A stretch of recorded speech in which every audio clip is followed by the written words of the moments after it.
Watch out for the IRS.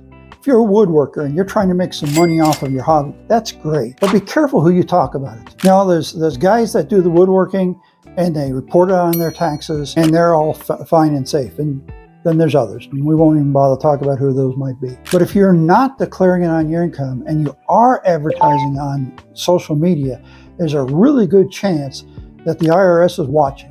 Now they've gotten a little smarter through the years and they know that everybody uses social media. So if you're talking on social media about the menu you made at the town fair or whatever, or the project you just did for your neighbor that they paid you $300 for, you can be sure that it's going to be found out. Don't take the chance. It's not worth it.